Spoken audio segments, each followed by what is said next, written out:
আমন্ত্রণ ২১ রাতে আমাদের আজকের বিষয় জাতীয় নির্বাচনে জিতবে কে। আমাদের সঙ্গে স্টুডিওতে উপস্থিত আছেন ইসলামী আন্দোলন বাংলাদেশের প্রেসিডিয়াম সদস্য অধ্যাপক আশরাফ আলী আকন। আপনাকে স্বাগত জানাচ্ছি। আমাদের সঙ্গে আছেন বিএনপির তথ্য বিষয়ক সম্পাদক শেখ আজিজুল বারী হেলাল। আপনাকেও স্বাগত জানাচ্ছি। আমি হেলাল ভাইকে দিয়ে প্রথমে শুরু করতে চাই। আমাদের আজকের বিষয়ে জাতীয় নির্বাচনে জিতবে কে, কিন্তু আমি একটু ডাকসু দিয়ে শুরু করতে চাই। হেলাল ভাই, আপনি ছাত্রদলের সভাপতি ছিলেন, সাবেক সভাপতি, বিশ্ববিদ্যালয়ে রাজনীতি খুব ওতপ্রোতভাবে জড়িত ছিলেন, আপনি দেখেছেন অনেক বিষয়।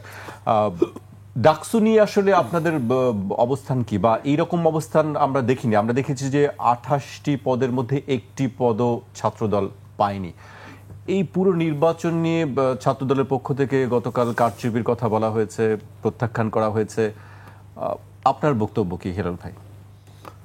আমি প্রথমেই এই ডাকসুতে যারা জয়লাভ করেছে তাদেরকে আমি ধন্যবাদ এবং অভিনন্দন জানাই, এবং একই সাথে জাতীয়তাবাদী ছাত্র দল এবং অন্য অন্য যে ছাত্র সংগঠনগুলো তারাও যে কম্পিটটা করেছে, প্রতিযোগিতা করেছে, তাদেরকেও আমি ধন্যবাদ এবং অভিনন্দন জানাই।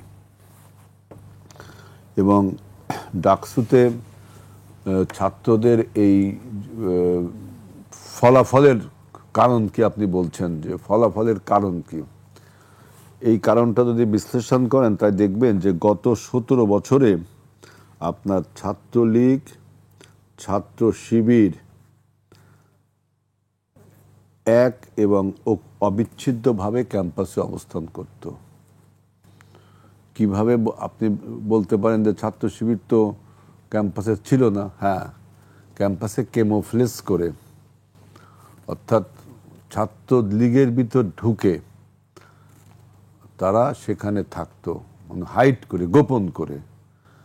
আমরা এই জন্য বিভিন্ন বক্তৃতায়, টেলিভিশন টকশোতে বলেছি যে গুপ্ত রাজনীতি করেছে, গণরুম, গেস্ট রুমের যে চিৎকার, যে অত্যাচার, এর সাথে ছাত্র শিবিরও জড়িত। আমরা বলেছি ছাত্রলীগ এবং ছাত্র শিবির একসাথে ছিল ক্যাম্পাসে, আর ছাত্র শিবির তার নিজস্ব আইডেন্টিটি নিয়ে, কিন্তু সে আইডেন্টিটি লুকিয়ে ছাত্রলীগের মধ্যে ছিল। যখনই 24-এর গণ অভ্যুত্থানটা হলো, তখন এখানে আরেকটা মারাত্মক রাজনীতি শুরু হলো। ছাত্রলীগ এবং ছাত্র শিবিরের একটি অংশ তারা হয়ে গেল এনসিপি, আজকের যে এনসিপি। তার মানে আপনি ধরতে পারেন ছাত্রলীগ, এনসিপি, ছাত্র শিবির একত্রে গত 17 বছরে ক্যাম্পাসে ছিল। গত 17 বছরের ক্যাম্পাসে ছিল, এ ব্যাপারে কোনো ডিবেট থাকার, সংশয় থাকার কথা না, যে কোনো ফর্মে তারা ছিল। সেজন্য কিন্তু রিট পর্যন্ত হয়েছে যে আপনি ছাত্রলীগ করতেন, রিট হয়েছে না, আপনি ছাত্রলীগ করতেন। আমি এইসব পুরনো পেঁচালে আর যেতে চাচ্ছি না এখন।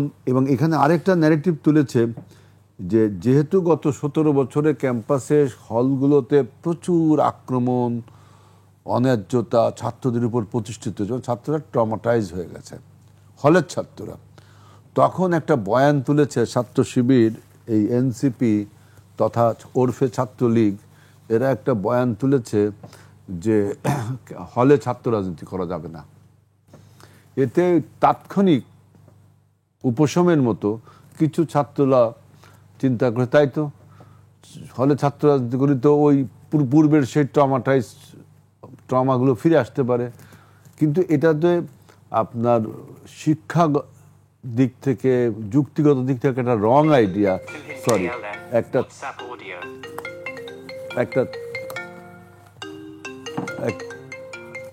একটা আপনার রং আইডিয়া এটা একটা, যে আপনার হলে ছাত্র রাজনীতি করা যাবে না। ছাত্রদল আমরা তখন একটা কমিটি দিয়ে দিচ্ছি হলগুলোতে, দেখছেন ওই সময়টা আমরা কমিটি দিচ্ছি সব হলগুলোতে। তখন এইটা নিয়ে কিন্তু পক্ষে বিপক্ষে একটা যুক্তি তৈরি হয়েছে হলগুলোতে, তাই না? হলের ছাত্ররা তাৎক্ষণিক মনে করেছে যে এই সিদ্ধান্তটা মনে হয় ভালো, কিন্তু ইন লং রান সিদ্ধান্তটা খারাপ। আমরা সেই লং রানের কথা চিন্তা করে কমিটিগুলো দিয়েছি, ঠিক তো, যে হলে ছাত্র রাজনীতি করা উচিত, যেহেতু ক্যাম্পাসে থাকবে। এই তর্ক আমরা আগে করেছি। এই যে এতগুলো কারণ, এই দুটো কারণ বললাম, 3 নম্বর কারণ হলো, দেখেন আমাদের শুধু বিশ্ববিদ্যালয় প্রশাসন না, আপনি দেখবেন যে সফিস্টিকেটেড যত জায়গা আছে, আপনার প্রশাসন, ল এনফোর্সিং এজেন্সিজ, ব্যাংক, বিমা, বিভিন্ন পরিষদ, মানে সফিস্টিকেটেড যে সমস্ত যে পরিচালনা করতে হয় আপনার টু পাইলট দ্য কান্ট্রি, যে সমস্ত অধিদপ্তর আছে না, এই সব জায়গায় আপনার এই একই চক্রের একদম এই যে ডাকসুতে যে চক্র, এই একই চক্র এখন এই সব জায়গায় বসে আছে। তার মানে হেলাল ভাই আপনি বলতে চাচ্ছেন এবং কি ছাত্রলীগ কি শিবিরকে ভোট দিয়েছে? অবশ্যই ছাত্রলীগ শিবিরকে ভোট, ছাত্রলীগ শিবির এনসিপি তো এক।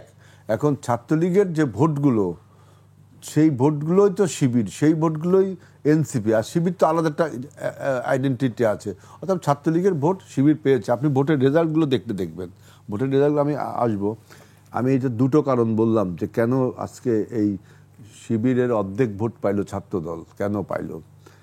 3 নম্বর কারণ যে ওই যে আমি বললাম যে সফট সমস্ত জায়গাগুলো, স্মার্ট যত জায়গাগুলো আছে প্রশাসনের, সবগুলো জামাত শিবির বিভিন্নভাবে দখল করে আছে, দখল করে হচ্ছে বা তা পদায়ন হয়ে আছে। ঢাকা বিশ্ববিদ্যালয়ের ভিসি যে জামাতের লোক, এই ব্যাপারে কি কোনো সন্দেহ আছে কারো? বাংলাদেশের কোনো ব্যক্তির কারো সন্দেহ আছে? উনি জামাত আইডেন্টিফাইড একজন লোক, এবং উনি ওখানে বসেই ঢাকা বিশ্ববিদ্যালয়ের ভিসি হয়েছে চট্টগ্রাম বিশ্ববিদ্যালয়ের ছাত্র। উনি কালকে চট্টগ্রামের বিশ্ববিদ্যালয়ের একজন নির্বাচন পর্যবেক্ষককে ঢাকা বিশ্ববিদ্যালয়ের নির্বাচন বিশ্লেষণ করতে এনেছেন, বুঝছেন? এবং এই এই এই এই ভিসি মানে মানে উনি উনি মোর দেন জামাত, মানে মোর দেন গোলাম আজম, মোর দেন নিজামী সাহেব। সেটা কি এবং প্রশাসন? এবার প্রক্টর হলো স্থানীয় যে আমাদের ওই যে কমিটি আছে, যে ওই যে নীলক্ষেত বা এলিফ্যান্ট রোড, ওই জায়গার জামাতের একজন উনি আমির টাইপের লোক, প্রক্টর। আচ্ছা, একজন শিক্ষিকা দেখবেন মোনামি, তার ড্রেস দিয়ে মনে হবে যে সে একজন রক্ষণশীল মুসলিম পরিবারের ছেলে, তার ড্রেস দিয়ে মনে হবে। কেমোফ্লেজটা কিভাবে করছে এবার দেখেন, কেমোফ্লেজ কাহাকে বলে, কত প্রকার, কি কি। সেই মাও সেতুং বলেছিল না যে আপনার কমিউনিস্টদের মাছ যেমন পানির মধ্যে থাকে বোঝা যায় না, কমিউনিস্টকে এইভাবে থাকতে হবে। ওই যে মন্ত্রীদের বিরুদ্ধে যখন সে আন্দোলনটা, ওই যে বিদ্রোহটা করে সাংস্কৃতিক আন্দোলনের সময়, এটা মাও সেতুংয়ের বক্তব্য। তো মাও সেতুংয়ের আপনার থিওরিকেও ফেল বানিয়েছে ওই মোনামি, যে অধ্যক্ষ, যিনি কালকে ওই যে ছাত্র দলের ব্যালটগুলো কেড়ে নিল, তিনি তার ড্রেস আপ দেখে আপনার কি মনে হবে তিনি একজন রক্ষণশীল মুসলিম পরিবারের মহিলা? কি মনে হবে? ফুল আধুনিক।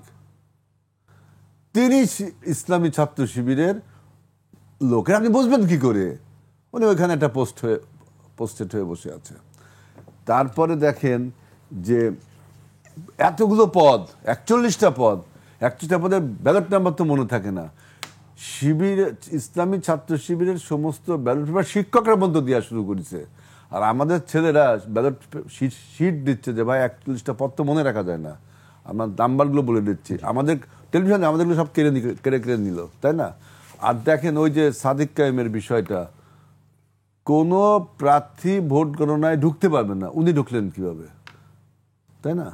এটা হলো যে মাইটিনেস পরিচয়, মানে ঢাকা বিশ্ববিদ্যালয়ে যে মাইটিনেসটা তৈরি হয়েছে, যে প্রাবল্যটা তৈরি হয়েছে, ইসলামী ছাত্র শিবির প্রশাসন এক হয়ে, এই মাইটিনেসের জন্য ওরা সব সুবিধাগুলো পাবে সব। আর আরেকটা কথা, আপনার রোকেয়া হলে খুব সম্ভব আপনারা দেখছেন যে ব্যালট পেপারে 2টা সিল মারা আগেই ছিল, মানে বিপিজিএস এর পদ 2টা পূরণ করা রয়েছে। যখন ওই ছেলেটা বলছে, বা মেয়েটা বলছে যে আমার এইখানে এটা ভুল হয়ে গেছে, এটা তো আর এটা দাও, ফেরত দাও, তাহলে কতজনে দিছে এরকম? আমি আরেকটি টকশোতে বলছিলাম যে 89-এর যে ডাকসুতে জাতীয়তাবাদী ছাত্রদলকে সংগ্রাম পরিষদ হারিয়েছিল, ওই ডাকসুতে এই খেলা হয়েছিল। তবে এটা ঠিক, এই ডাকসুতে ভোট ইঞ্জিনিয়ারিং হয়েছে। যাই কিছু হোক, যতই ভোট ইঞ্জিনিয়ারিং হোক, যতই যা কিছু হোক, আপনি তো সেটা মোকাবেলা করতে পারেননি। অর্থাৎ আমরা যারা পরাজিত হয়েছে, ছাত্রদল সহ অন্যান্য সংগঠন তাদেরকে এই পরাজয়ের কারণগুলো খুঁজে বের করে হোপ ফর দ্য বেস্ট সামনের দিকে এগিয়ে যেতে হবে। তার মানে এই না যে এই ডাকসুতে যারা জিতছে তার জন্য আপনি মানে এই নির্বাচনটা এরকমই। হেলাল ভাই, আপনার কাছে আবারও আসবো। আমি এ পর্যায়ে অধ্যাপক আশরাফ আলী আকনের কাছে আসতে চাই। হেলাল ভাই বলছিলেন যে নির্বাচন নিয়ে ইঞ্জিনিয়ারিং এর একটি কথা বলছিলেন, ইলেকশন ইঞ্জিনিয়ারিং। আপনার কি মনে হয় যে ডাকসুতে কোনো ইঞ্জিনিয়ারিং হয়েছে কিনা নির্বাচন নিয়ে? জি, আজকের 21 টিভি কর্তৃক আয়োজিত আজকের এই সংলাপের সম্মানিত সঞ্চালক, উপস্থিত বিজ্ঞ সহ-আলোচক, দেশ বিদেশে যারা শুনছেন শ্রোতা মণ্ডলী, আমার ডাকসুর নির্বাচনটাকে কেন্দ্র করে অনেক বিষয়ের উদ্বেগ করে। ডাকসু হলো সব শিক্ষিত মানুষ, উচ্চশিক্ষা বিদ্যাপীঠ বলা বিশ্ববিদ্যালয়কে, তার মধ্যে 1 নম্বর ঢাকা বিশ্ববিদ্যালয়, তারপরে এখানে শিক্ষক যারা উচ্চশিক্ষিত তারা, সেখানে যে কর্মকাণ্ডগুলো হলো এটা অত্যন্ত দুঃখজনক। আগামী নির্বাচনে এটা একটা অশনি সংকেত।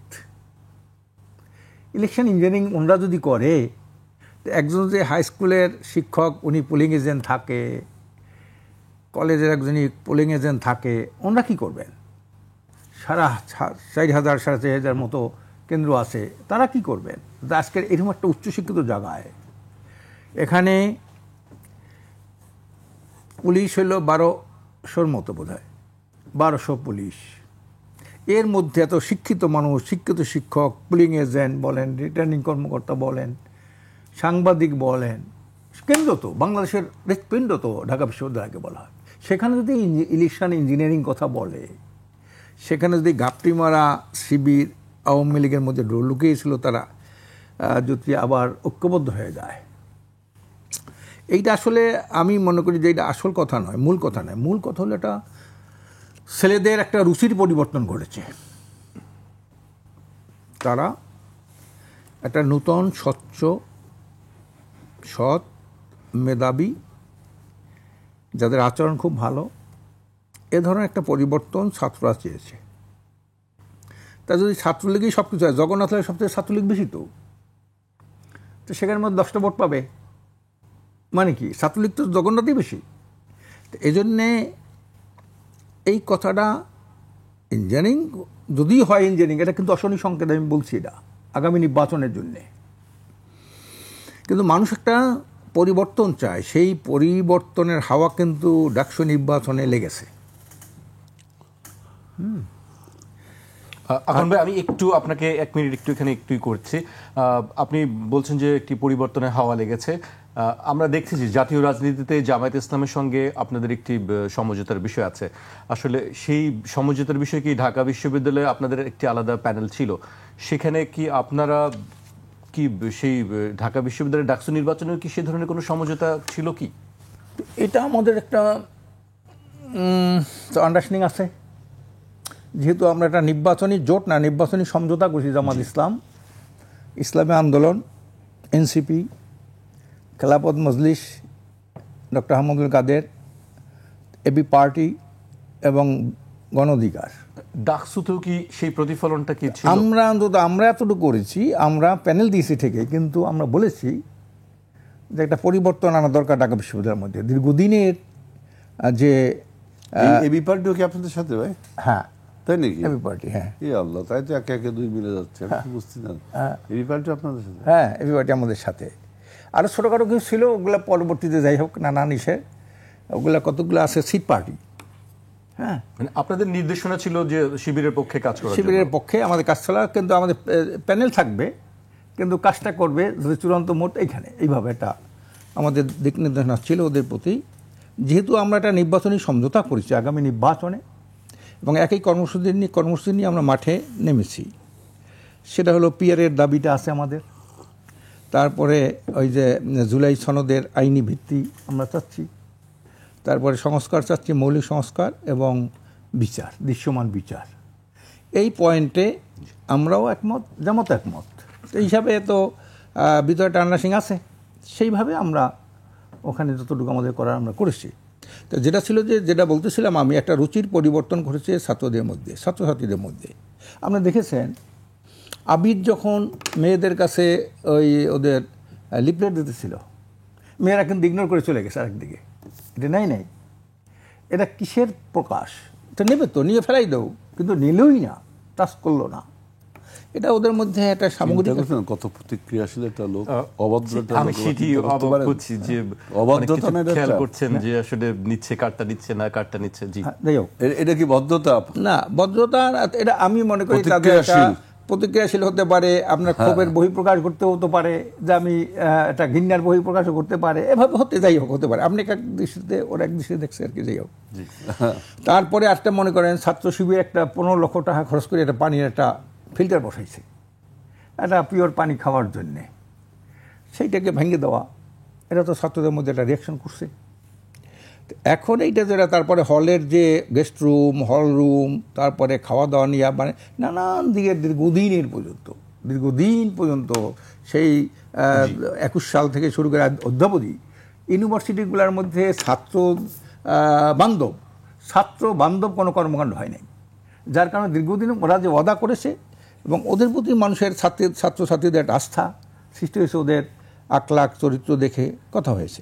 আপনি দেখেন এই যে গণেশ, ওনাদের ইউনিভার্সিটির সভাপতি, সেই গণেশ একটা বিসির সাথে যেভাবে বিসি কোন মনা এইটা কোনো বড় ব্যাপার না। বিসি তো মনে করেন এই যে আমানুল আমান ভাই যখন বিপি হয়েছিল তখন তো ডক্টর ইয়াজউদ্দিন সাহেব ছিলেন, ওনাকে তো উনিই বানাইছিলেন বিসি, মনিরুজ্জামান ছিলেন। তারপর কিন্তু ইয়াজউদ্দিনকে সাহেব কিন্তু আমান ভাই ওনাকে বিসি বানাইছেন ওনার প্রস্তাবনায়। যাই হোক, তাহলে এখন এইটা তো থাকতেই তো পারে। আবার আওয়ামী লীগ, ছাত্রলীগের সময় সবই তো আওয়ামী লীগের বেশি ছিল।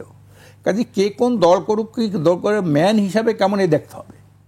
আমার যতটা মনে হয় ডক্টর নিয়াজ মাহমুদ লোকটা তুলনামূলকভাবে আমার কাছে ভালো মনে হয়, সৎ মনে হয়। সে তো বারবার ওয়াদা করেছেন, বারবার বলেছেন যে আমার কখনো কোনো দলের সাথে রাজনৈতিক কোনো সম্পৃক্ততা নাই, কখনো ছিল না, এখনো নেই, সামনেও থাকবে না।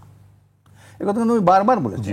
তো এখন এই এত বারবার বলার পরেও তারপরে ওনাকে একটা ট্যাগ লাগানো, এইটা ট্যাগ লাগাইয়া হয়তো কিছু ভোটের ব্যবধানে, কিন্তু এত বড় ভূমিধস বিজয় ছাত্র শিবিরের, তারপরে তাদের বিরুদ্ধে কত রকমের অভিযোগ আছে, ওইটার মধ্যে একটা রিট হইলো, ওইটার মধ্যে এইটা হইলো, ওইটার মধ্যে কত কিছু হইলো, কিন্তু শেষ পর্যন্ত কী হইলো, ছাত্রছাত্রীদের একটা রুচির পরিবর্তন, তারা একটা পরিবর্তন করতে চাইতেছে, তার বহিঃপ্রকাশ ঘটলো, শিবিরকে ভূমিধস বিজয় তারা এনে দিল আর কি। কাজে এই জন্যে আমি মনে করি এটা নিয়ে আগামী জাতীয় নির্বাচনে দুইটা দিকে। আকরাম ভাই, আমি জাতীয় নির্বাচনের বিষয়টি আসবো, তার আগে আমি আরেকটি ছোট্ট একটি প্রশ্ন করছি। আমরা বৃহস্পতিবারে জাকসু নির্বাচন আছে, তারপরে রাকসু নির্বাচন আছে, চাকসু নির্বাচন আছে, সেই সব নির্বাচনের ব্যাপারেও কি আপনাদের একই অবস্থান থাকবে যে শিবিরকেই আসলে সব সমর্থন দেবেন আপনারা? আমরা শিবিরকে সমর্থন যেভাবে আমরা দেখব যে আমাদের সমমনা যে দলগুলো আছে, যে সমমনা আমরা যা চিন্তা করি রাজনৈতিক ক্ষেত্রে, বৃহত্তর ক্ষেত্রে, তাদের জয়লাভ করানোই তো আমাদের নৈতিক দায়িত্ব, এটা আমরা মনে করি। কাজে এই হিসাবে জাকসু, রাকসু, চাকসু, যে কোনো জায়গায় আমরা এই ঢাকা ডাকসুর যে অবস্থা, এই অবস্থা আমরা রাখার চেষ্টা করবেন ইনশাআল্লাহ। আপনার কাছে আবারও আসবো, আমি হেলাল ভাইয়ের কাছে আসতে চাই। হেলাল ভাই, কালকে স্বরাষ্ট্র উপদেষ্টা একটি কথা বলেছিলেন যে ডাকসু নির্বাচন হবে জাতীয় নির্বাচনের মডেল। আজকে আরেকটি বক্তব্য আমরা দেখেছি, ডাকসু ও হল সংসদ নির্বাচনের প্রধান রিটার্নিং কর্মকর্তা অধ্যাপক মোহাম্মদ জসিম উদ্দিন বলেছেন, ঐতিহাসিকভাবে বাংলাদেশ যে কোনো পরিস্থিতিতে আটকা পড়লে ঢাকা বিশ্ববিদ্যালয়ের শিক্ষার্থীরা উদ্ধার করেন। ডাকসু নির্বাচনের মাধ্যমে শিক্ষার্থীরা আবার তা করেছেন। এবারে ডাকসু নির্বাচন বাংলাদেশের নতুন একটি মডেল সেট করেছে। রিটার্নিং কর্মকর্তা আজকে বলেছেন, কালকে স্বরাষ্ট্র উপদেষ্টা বলেছেন যে এটি একটি মডেল সেট করেছেন। জাতীয় নির্বাচনের ক্ষেত্রেও কি আমরা একই মডেল দেখতে পাবো? তাহলে ঢাকা বিশ্ববিদ্যালয়ের একজন যে আপনার রিটার্নিং কর্মকর্তা তো বরখাস্ত হয়েছে গতকালকে, হয়েছে না? বরখাস্ত তো হয়েছে। তারপরে কিছু ডিমেরিটস তো দেখা দিছে। আমরা চাই না জাতীয় নির্বাচনে ওই ডিমেরিটসটা হোক। অবশ্যই ডাকসু নির্বাচন, যাকে আমি স্যালুট জানাই, কিন্তু ডিমেরিটসগুলো যদি আপনি না বলেন তাহলে তো ওইটা জাতীয় নির্বাচনেও প্রতিফলন পড়বে। আর ওই যে বারবার বলছেন যে ভূমিধস বিজয়, ভূমিধস বিজয় বলছেন, যদি আপনি মনে করেন যে শিবির মানে ওই যে করছেন আখলাখ, চরিত্র, স্বচ্ছতা, পানির ফিল্টার বসাইছে, এইটা ভার্সেস যারা খারাপ, তাই তো, আখলাখ নেই যাদের, একমাত্র আখলাখের অধিকারী শিবির, আর যাদের আখলাখ নেই তাদের ভোটগুলো এবার যোগ করেন তো একটু, তাই তো ওরা হারে যায়, শিবির হেরে যায়। আপনি হিসাব করে দেখেন, ছাত্রদল 5,000-এর উপরে ভোট পাইছে, তাই না? মেঘমল্লার বসুর ছাত্র বামপন্থী 5,000-এর উপরে ভোট পাইছে, 5,000-এর মতো ভোট পাইছে। জি, উমামা স্বতন্ত্র প্রান্তে প্রায় 2,500 না 3,000 ভোট পাইছে। শামীম পাইছে 3 থেকে 4,000 ভোট। এই ভোট যোগ করলে কি থাকে? ভূমিধস বিজয় থাকে? যোগ করবেন কেন আপনি? এটা আপনার পক্ষে আনবেন কেন? না না, আমি সেই বলছি যে ভূমিধস না, বিজয় না, না, এটা তো তার যা মানে কি ফলাফলটা যে যা। আপনাদের বিরুদ্ধে লোক বেশি ঢাকা বিষয়ে। আপনারা একটা ঝুড়িতে ডিম রাখতে পেরেছেন, আপনাদের বিরোধী শক্তিরা ডিমগুলো বিভিন্ন ঝুড়িতে রাখছে, তাই তো? জাতীয় নির্বাচনে কিন্তু হেলাল ভাই একই কথা বলছেন যে একটি বাক্স দেব, এই বাক্সের মধ্যে সব ভোটগুলি পড়বে, তাই না? না, আমি হচ্ছে পলিটিক্যাল স্ট্র্যাটেজির কথা। অর্থাৎ ভূমিধস বিজয় করে বাহবা নেওয়ার কিছু নেই। না, পত্রিকা আছে তো, অনেক পত্রিকা আছে ভূমিধস বিজয়। আমি এটা আমার কথা না, পত্রিকায় তো অনেক জায়গায় অনেকগুলা- লিখছে যে যে আপনারা রক কাটেন, আপনারা মানুষকে মারেন। এখন পাবলিক পারসেপশন কি, ওইটা বাদে ভূমিধস বিজয় তার মানে কি যে এত এত বড় গলার কিছু নেই। যারা আপনাদের সেই আখলাকের বিরুদ্ধে যারা, তাদের ভোটটা কিন্তু আপনাদের থেকে কম না বেশি, আপনাদের থেকে কম না বেশি। এ হলো একটা কথা। এবার আছেন আপনি যে জাতীয় নির্বাচনের বিষয়ে। জাতীয় নির্বাচনে আমি আশা করি যে ডাকসু নির্বাচনে যে ছোটোখাটো ভুল ত্রুটি বা বড়খাটো ভুল ত্রুটি এটাও না হয়ে যেন একটা স্বচ্ছ নির্বাচন হয়। এবং এই নির্বাচনটা আমার দৃঢ় বিশ্বাস, ডাকসু নির্বাচনে মনে করেন আমরা দূর থেকে লক্ষ্য করেছি, ভিতরে ঢুকতে পারিনি, তাই না? আমরা ঢাকা বিশ্ববিদ্যালয়ে প্রবেশ করতে পারিনি, ঢাকা বিশ্ববিদ্যালয় কর্তৃপক্ষর হাতে ছিল। এবং এই কর্তৃপক্ষটা টোটাল কর্তৃপক্ষ মানে জামাত শিবিরের অধীনেই ডাকসু নির্বাচনটা অনুষ্ঠিত হয়েছে। এবার জাতীয় নির্বাচন যেমন ডক্টর ইউনূসের অধীনে হবে, আর ডাকসু নির্বাচন হচ্ছে জামাত শিবিরের অধীনে। তা আমার বিশ্বাস থাকবে যে জাতীয় নির্বাচনে ডক্টর ইউনূস যেহেতু বলেছে একটা ঐতিহাসিক নির্বাচন হবে, স্বরাষ্ট্রমন্ত্রীও বলছে যে ওইটা কিন্তু যে মডেল যদি ডাকসু হয় তাহলে কিন্তু সমস্যা, কারণ ডাকসুর কর্তৃপক্ষ নিয়ে আমাদের কিন্তু বক্তব্য আছে। আমরা তো নির্বাচনকে কংগ্রেচুলেট জানাচ্ছি। সুতরাং আগামী জাতীয় নির্বাচনে কোনো সংশয় ওই যে হবে না, হচ্ছে না, এই সংশয় শঙ্কা নেই। আমাদের ভাই যেটা বলছেন যে জুলাই সনদের লিগ্যাল ফ্রেমওয়ার্ক এবং বাস্তবায়ন, তাই না? এটা তো গাজরে বললে হবে না, এটা তো রেশনাল হতে হবে, সাংবিধানিক হতে হবে, জনগণের অভিপ্রায় হতে হবে, তাই তো? এখন লিগ্যাল ফ্রেমওয়ার্কটা আপনি দিবেন কিভাবে বলেন? যদি যদি যদি আপনার যেমন মনে করেন উচ্চকক্ষ, এটা কি সংবিধানে আছে? সংবিধানে ইনকর্পোরেট করতে হবে, নিয়ম ব্যাকরণ তো তাই। তাহলে সংবিধানে যদি ইনকর্পোরেট করতে হয় তাহলে সংসদে বসতে হবে আপনাকে, তখন সেটা বাস্তবায়ন করবে।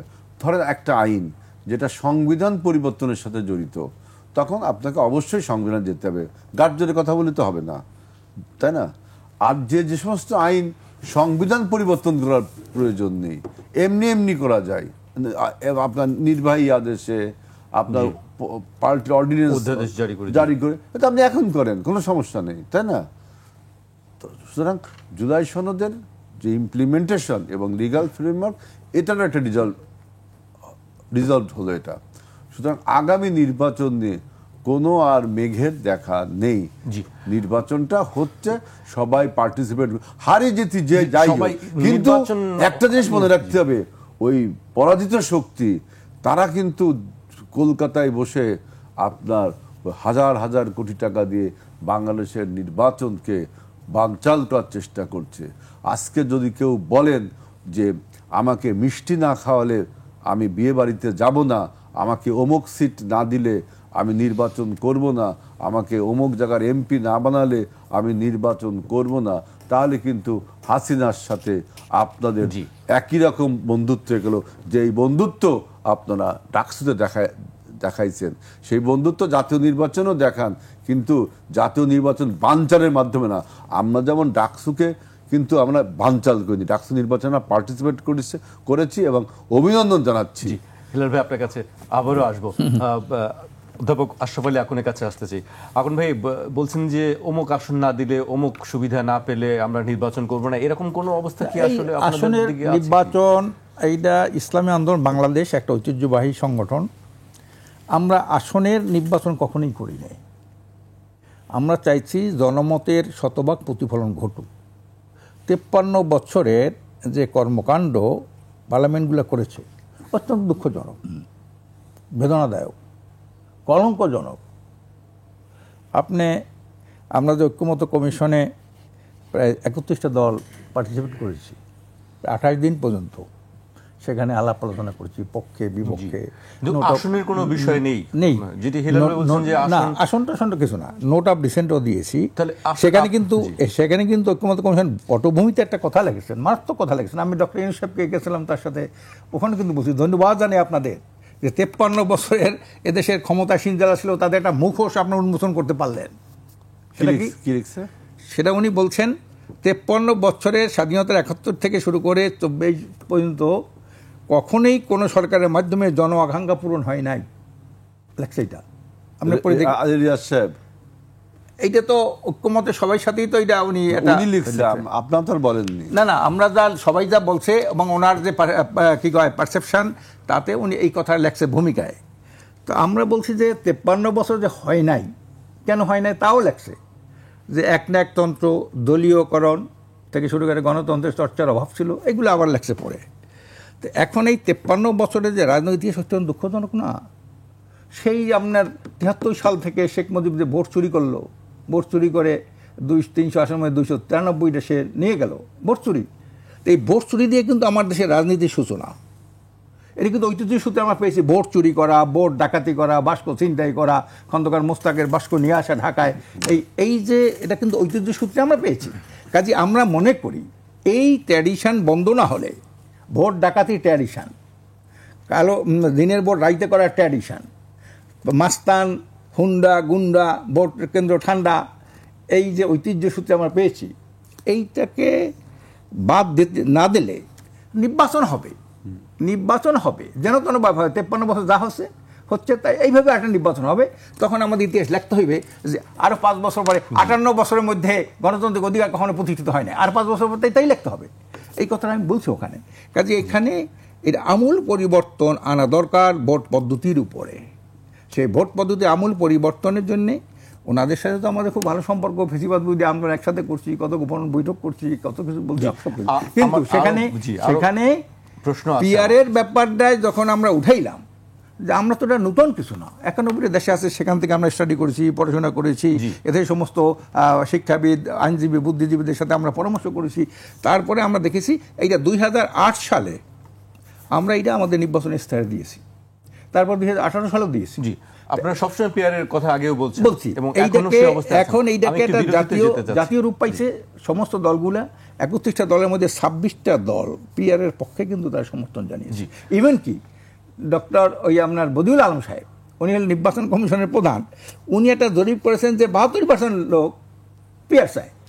4 দিন পর উনি বলতেছে পিআর হইলে একটা মহাসংকট হবে। এই 4 দিন আগে বলছেন না? হ্যাঁ, 72%। ওইটা একটু বলেন। আচ্ছা, হ্যাঁ, আমি কথা শুনবো আপনারা, কিন্তু আমাকে একটি বিরতি নিতেই হচ্ছে। আমি আপনার কথা শুনবো আবার। দর্শক, একটি বিরতি নিচ্ছি, বিরতির পর আবারও ফিরবো 21 রাতে, আমাদের সঙ্গেই থাকুন।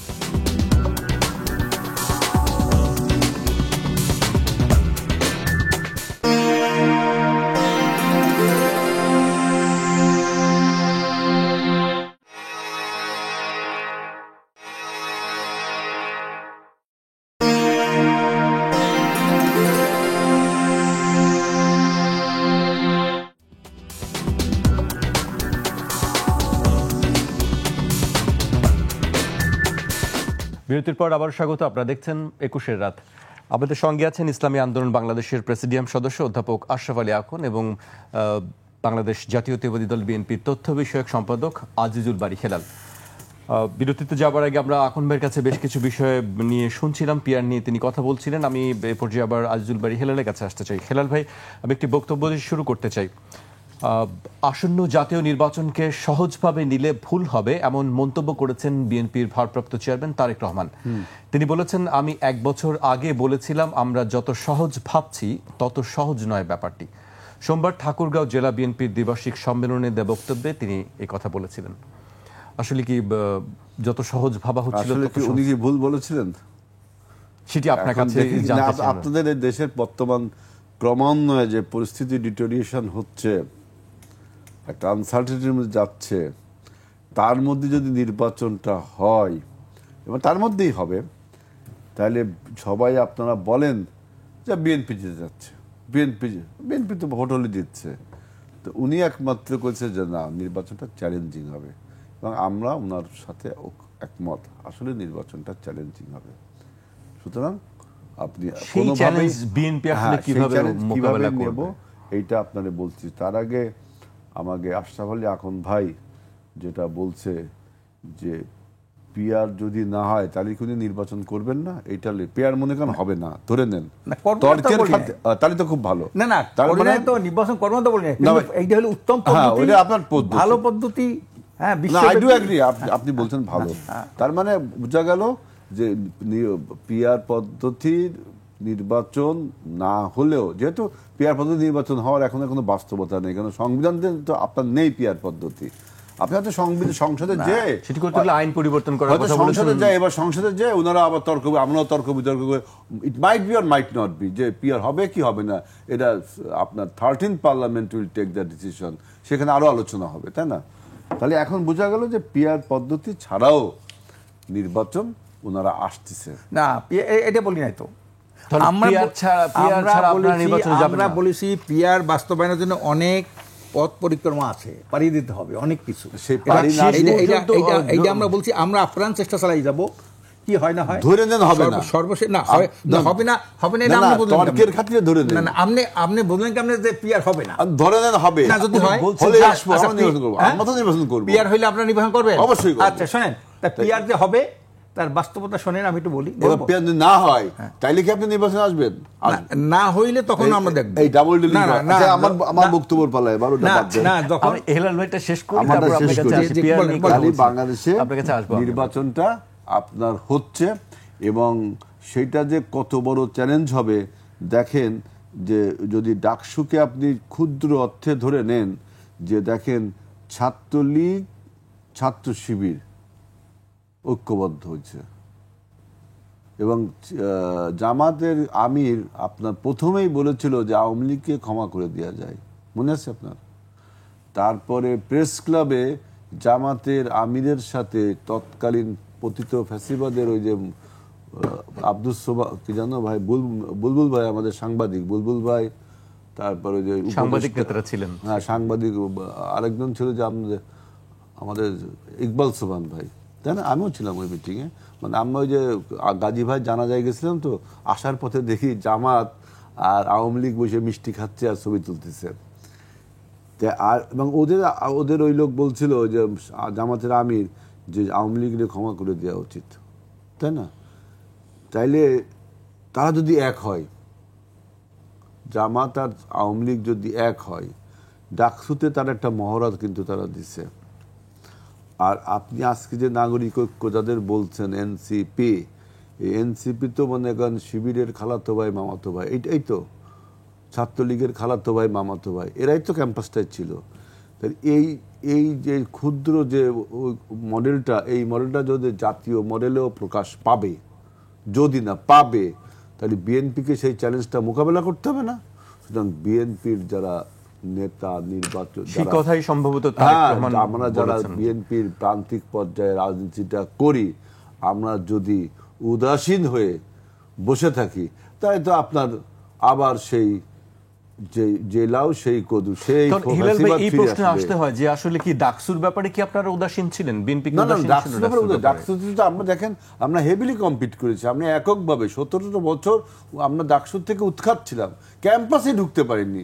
ক্যাম্পাসে লাস্ট নির্বাচনের এক সপ্তাহ আগে একটা কমিটি দিছি, সেটা দিয়ে একটা ন্যারেটিভ, আপনাকে যেটা বলছিলাম সেটা দিয়ে একটা ন্যারেটিভ তৈরি করেছে। অতএব সেখানে আমরা নতুন একটা 17 বছর বাইরে থাকার পরে ওইখানে যাওয়ার পরে আমরা কিন্তু 5,500-5,000-এর উপরে ভোট পেয়েছি, প্রায় 5,500 ভোট পেয়েছি। এবং আমাদের সাথে অন্য অন্য সংগঠনগুলো ওই যে আকলাক এন্টি আকলাকের ভোট যোগ করলে কিন্তু আকলাক হেরে যায়। ওইটা আপনারা ধরেন কেন, ওটা আমরা নেন কেন? না না, নির্বাচনে ওটা তো পারলেন না আপনারা করতে। আমরা জাতীয় নির্বাচন শোনেন, তাই বলতেছি, আকলাক। আকলাক ভাই ওই যে আকসাম মেডিসন, আমরা জাতীয় নির্বাচন তাই বলতেছি। এই যে আপনারা যদি ফ্যাসিস্টের সাথে ঐক্য আপনাদের আগেও ছিল, প্রশ্ন আসে না, কেন প্রশ্ন আসে না, প্রশ্ন আসে না। এইটা কিন্তু আপনারা যখন হেলাল ভাই শুনেন, আপনার কথা সব বলেন, আপনারা যখন বরিশাল সিটি কর্পোরেশনে একটা চর খাইলেন, আল্লাহ মাফ করুক, এটা একটা মুরব্বী মানুষ, তাকে এই যা কাজটা যে করেছে তারে গ্রেফতার করে ওই সময় মারা উচিত ছিল। তারপরে আপনাদের বোধোদয় হয়েছে যে এদের সাথে থাকা যাবে না, কিন্তু আবার সেই ধ্যান আপনাদের ভেঙে গেছে, আপনারা আবার তাদের সাথে গুটু করার চেষ্টা করতেছেন। আপনারা জামাতরা যে আবার আওয়ামী লীগের সাথে গুটু করে আপনারা জাতীয় নির্বাচন করবেন, সেই নির্বাচনে আমরা আপনাদের সাথে মোকাবেলা করব। সুতরাং বিএনপিকে আরো বেশি জনমুখী হতে হবে, বিএনপিকে আরো বেশি জনবান্ধব হতে হবে। আপনাদের এই যেহেতু আপনারা ডাকসুতে একটা ফ্যাসিবাদের ঐক্য দেখাইছেন, জাতীয় নির্বাচন তো দেখাবেন, সেটাই আমি বলছি। আগুন ভাই, এবার আপনার কাছে আসতেছি, আসলে কি ডাকসুতে ওই যে ফ্যাসিবাদের ঐক্য বলছেন এইটা হেলাল ভাই তো একজন অভিজ্ঞ রাজনীতিবিদ, ছাত্র দলের কেন্দ্রীয় সভাপতি ছিলেন, অনেক অভিজ্ঞ মানুষ, অনেক কিছু জানে। টকশো হলো কথার জন্য অনেকে কথা বলে, টকশো এইটাই অনেকটা নিয়ে অনেকটা। হেলাল ভাই কি কথার মধ্যে কথা না, বলেছেন যেটা হলো নাকি? উনি ফেসিবাদের ঐক্য হয়েছে। আজকে চিন্তা করেন, আমরা সবাই যখন চুপ্পুর পদত্যাগের ব্যাপারে একমাত্র বিএনপি সেখানে ভার্টিক দিল। চুপ্পুর পদত্যাগ, চুপ্পুকে হাসিনার 5 চাটা গোলাম, এই চুপ্পু, এরকম প্রমাণ আছে? হ্যাঁ, না না, বিএনপি যে সাংবিধানিক সংকট সৃষ্টি হয় একমাত্র আপনারা বিএনপি যে বাধা দিয়েছে তার প্রমাণ সিগনেচার করেন, এখনই সিগনেচার করেন, আপনারা চুপ্পুর পদত্যাগ চাই দেখেন, আমরা সবাই দেবো। আর সংবিধান হলো না তো, কেন সংবিধান তো দোয়া দেওয়া পারেনি। বেগম খালেদা কি বলছেন, এই কাটাছেরা করতে করতে এটা আওয়ামী লীগের একটা পুস্তিকা বানিয়েছে সংবিধানটা কি এরা যে যখন যায় সেইটা পরিবর্তন করে। এটা কি সাপোর্ট নিলেন, চুপ্পুকে প্রেসিডেন্ট মানলেন, না একটা বিপ্লবের গণঅভ্যুত্থান বানায় দিলেন আপনাকে ভুলের কারণে, আবার ভুল করলেন। না সেখানে এইটা ভুলের কি আয় যায়? আমার দেশের জন্য সে কে? আজকের যে এই যে আজকের যে মফ চলতেছে এটার মূল কে? তারপরে আওয়ামী লীগের নিষিদ্ধর ব্যাপারে আমরা যখন সবাই রাস্তায় নেমে আসলাম, তখনও ওনারা বললেন যে আমরা 3 ভাগে দিয়েছিলাম, এর আগে বলে সাংবিধানিক সংকট সৃষ্টি হবে আওয়ামী লীগকে এইভাবে। তারপরে আওয়ামী লীগের নিষিদ্ধ, আমাদের দাবি ছিল নিষিদ্ধ, ওনারা বলেন যে না, বিচার চলাকালীন সময় তার কার্যক্রম নিষিদ্ধ, এটা কিন্তু পুরো নিষিদ্ধ হইল না। তারপরে আমরা বললাম এনসিপি জামাত, আমরা বলছি যে জাতীয় পার্টি ছিল আওয়ামী লীগের সহযোগী, যত অপকর্ম। আশরাফ ভাই, আওয়ামী লীগের তালাক দেবেন কেন? উপপত্নী হিসেবে তো আছে, জাতীয় পার্টি ডাইরেক্ট সমর্থন না করতো বারবার, তা কিন্তু আওয়ামী লীগ এইভাবে এত ফেসিস্ট হয় না। জাতীয় পার্টি এবং 14 দল, আমরা যখন এর সাথে কথা বললাম, ইন্দ্রাক্রিম সাহেবের সাথে কথা বলছি আমরা, সেখানে এনসিপি জামাত পত্রিকা হয়েছে হেডলাইন যে লিড নিউজ যে তারা জাতীয় পার্টি পদ দেখছে, একমাত্র বিএনপি বলছে না, তারা চায় না। এখন কি হয়েছে? এই যে ঘটনাটা, আওয়ামী লীগের দলগতভাবে নিষিদ্ধ চাইল না কেন? সংবিধানের দোহাই দেয়। সংবিধানটা কি ধুই দিয়ে আমি পানি খাবো? সংবিধান দিয়া যে সংবিধান ফেসিস্ট বন্ধ করতে পারে না, দুর্নীতি বন্ধ করতে পারে না, সন্ত্রাস বন্ধ করতে পারে না, ভোট ডাকাতি বন্ধ করতে পারে না, চুরি বন্ধ করতে পারে না, 28 লক্ষ কোটি টাকা পাচার হয় এই সংবিধান, সেই সংবিধান দিয়ে আমি ধুই দিয়ে পানি খাবো? কিসের সংবিধান? চরিত্র নাই, জাতীয় চরিত্র সব ধ্বংস করে ফেলাইছে এই 53 বছরের ক্ষমতাসীনরা। জাতীয় চরিত্র বলতে কিচ্ছু নাই। আজকের ছাত্ররা কি করে দেখেন, ওই যে কালকে আজকে একটা নিউজ হয়েছে না, জাহাঙ্গীরনগর ইউনিভার্সিটিতে জঙ্গলের ঝোপদারের মধ্যে যারা আছে সবাই খালি ইয়াবা খায়, গাঞ্জা খায়, আজকে নিউজ। তাহলে এই যদি চরিত্র হয়, এটা কারা করছে? এইটা কাদের মাধ্যমে এটা হইতেছে? তো এখন এই জন্যে আমরা মনে করি যে স্বাধীনতার পরে যারা দুর্নীতি করছেন, সন্ত্রাস করছেন, চাঁদাবাজি করছেন, টাকা পয়সা করছেন, ভোট ডাকাতি করছেন, এরা সবাই কিন্তু ফ্যাসিস্ট। আপনি শেখ হাসিনা এককভাবে নির্বাচন, এর মধ্যে তো সব দলই পড়ে যায় যারা যারা ক্ষমতায় ছিলেন। 53 বছর লেখছে তো ভূমিকায় যে কেউ কখনোই জন আকাঙ্ক্ষাকে পূরণ করতে পারে নাই। এটা ভালো একটা কথা লেখছে তো। ওটা কি ভালো কথা? হ্যাঁ, পারে না। এই যে ব্যর্থতার একটা ইতিহাস, একটা পটভূমি লিখে রাখছেন। 53 বছর আলী জাকের সাহেব ঐক্যমত কমিশনের সভাপতি হতো যদি আমাদের রাজনৈতিক দলের ব্যর্থতা হতো, তাহলে উনি কি হতো? তিনি আমেরিকায় যায় ওই যে আমেরিকানদের আমরা তাকে প্রোটেস্ট করছি একমাত্র আমরা। জামনে এইসব কথা আমি সাপোর্ট দিন কেন? এক দলের দিকে, একটা দলের দিকে তাকাই আপনি কথা বলেন। আচ্ছা, যাই হোক, এখন যেটা হলো যে আপনার এই সংবিধানের দোহাই দিয়া, গণতন্ত্রের দোহাই দিয়া, জনগণের উপরে বন্দুক রেখে, বিচারের উপরে বন্দুক রেখে এই যে অনৈতিক কর্মকাণ্ডগুলো করেছেন, এই যে হাবিবুর রহমানের সাথে এই যে আপনার 2 বছর বয়স বাড়াই একটা ঝামেলা সৃষ্টি হয়ে গেল। তারপরে মনে করেন ওনারা সংসদে যায়, 172 দিন 182 দিন সংসদ বর্জন করে, অথচ বেতন নেয়, বাড়ি আছে, গাড়ি আছে, সব সুযোগ সুবিধা নেয়। তা সংসদে আপনি নির্বাচন হয়ে গেলেন, আপনি কেন বয়কট করলেন? আপনাকে এই অধিকার কে দিল? কোন সংবিধান দিল আপনাকে? আপনি 172 দিন আপনি সংবিধানের বাইরে থেকে বেতন বাধা সব গ্রহণ করবেন? আপনি বেতনকাল দিয়ে দিতেন যে না, আমি এই সংসদে ছিলাম না, আমি এই কোনো কর্মকাণ্ডে অংশগ্রহণ করি, এই বেতন নেবো না। বেতন নিলেন, ট্যাক্স ফ্রি গাড়ি নিলেন, সরকারি প্লট নিলেন, সব নিলেন, সংসদ বর্জন করলেন। কাজে এই ধরনের জনগণের সাথে আপনারা হয়তো নিতেন সেই অভিযোগটা। নিতাম কি নিতাম না, এটা তো আমাদের নৈতিক একটা ভিত্তি নিয়ে আমরা রাজনীতি করি। আমাদের রাজনীতির মূল উৎস হলো ইসলাম, দেশ, মানবতার স্বার্থে। ওইরকম চাওয়া পাওয়া নিয়ে আমরা রাজনীতি করি না। আর ভাই একটা কথা বলছেন, শোনেন, যদি বরিশালে যদি মারামারি না হইতো, আচ্ছা, ওনারা বললেন কি আওয়ামী লীগের সাথে, দেখেন কত বড় একটা দ্বিচারিতা। ওনারা বললেন যে আওয়ামী লীগের সাথে আমাদের গোপনে আতাত আছে। আচ্ছা, এতগুলা সিটি কর্পোরেশন হইলো, একটা যদি আতাতেই থাকতো, একটা সিটি কর্পোরেশন দিতে পারতো না আমাদের?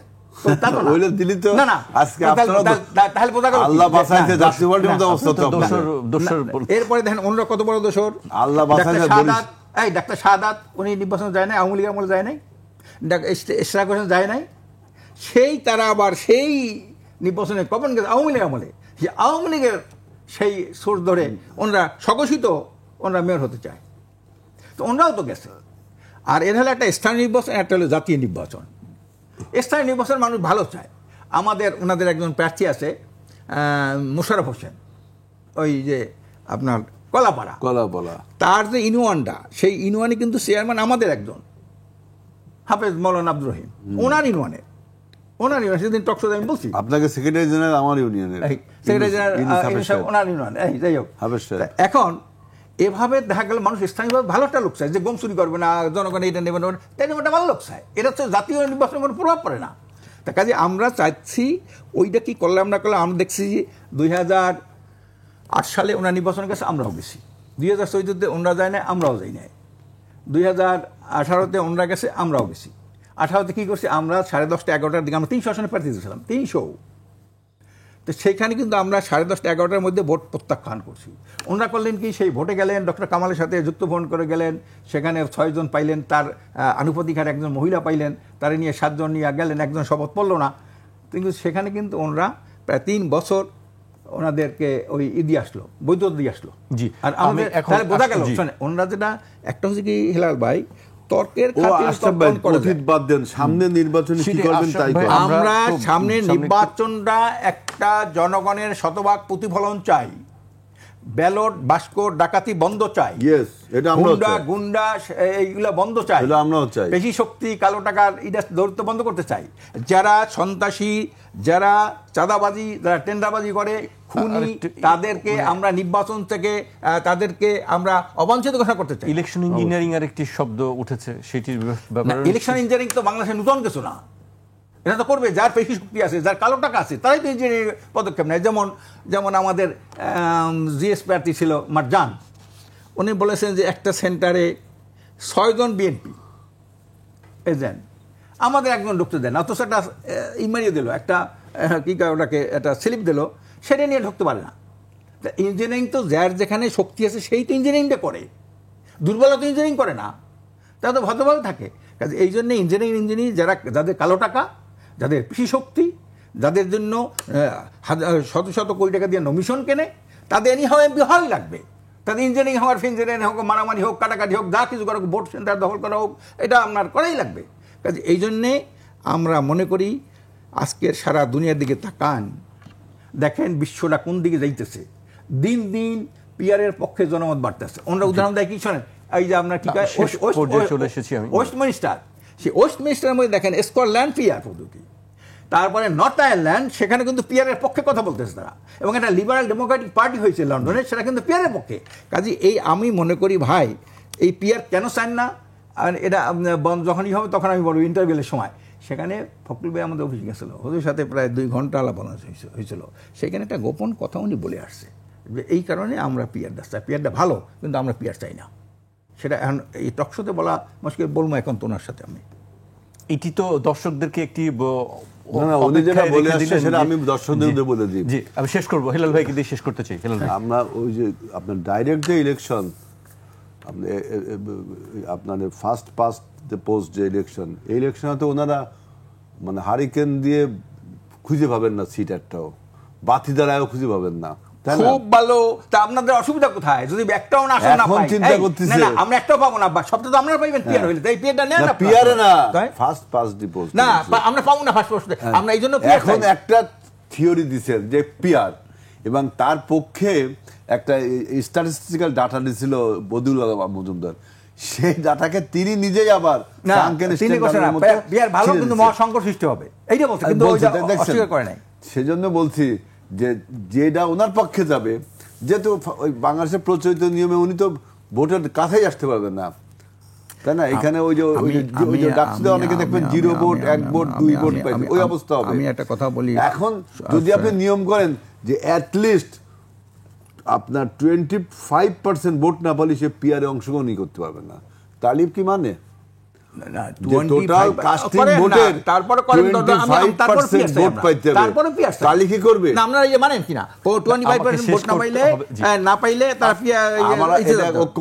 আপনি জান, আমি তো জানি ওখানে যে কথা বলবেন।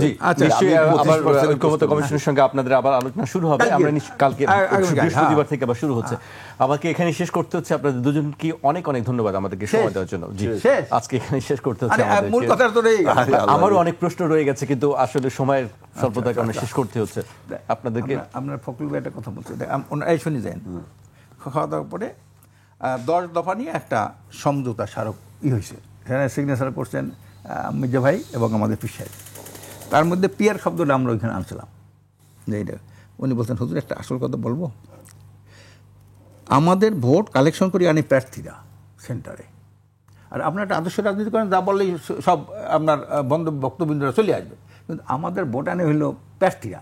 তো প্রার্থী যদি না থাকে তা আমাদের ভোটটা আসবে কে, আনবে কে? মানে এই কথাটা কিন্তু উনি একটা ভালো কথা বললেন, ভালো কথা তো না, যে ভোট আনবে কে? আমার ভোট আনার লোক নাই। আমরা তো আদর্শের একটা রাজনীতি করেন, কথা বলে লোকজন আমরা বক্তব্য সবাই পড়ে, আমার তো আর এটা নাই।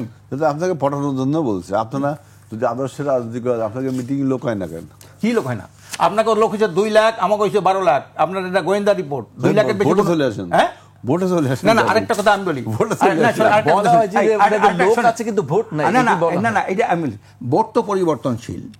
ভোট যে ওনাদের ভোট আছে তার প্রমাণ কি? সেটা তো প্রমাণ হইল ডাকসুতে ওনাদের ভোট কোথায় ভোট পাইছি, 5,000 পাইছি, অর্ধেকে নিচে নেমে গেছেন। পারবো না কি? শোনেন, আমি একটা কথা বলি, না আমরা তো ভোট করি নাই, আমরা দাঁড়াইছি তো, এটা মেকানিজম আমাদের আছে না, আমাদের ইঞ্জিনিয়ারিং আছে না, আমরা বলছি সব ভোট দিয়ে দাও। আপনাদেরকে অনেক ধন্যবাদ আমাদেরকে সময় দেওয়ার জন্য। দর্শক, আজ এখানেই শেষ করছি, কাল আবার দেখা হবে রাত 12টায়। আপনারা সবাই সুস্থ থাকুন, নিরাপদে থাকুন, আর 21-এর সঙ্গে থাকুন।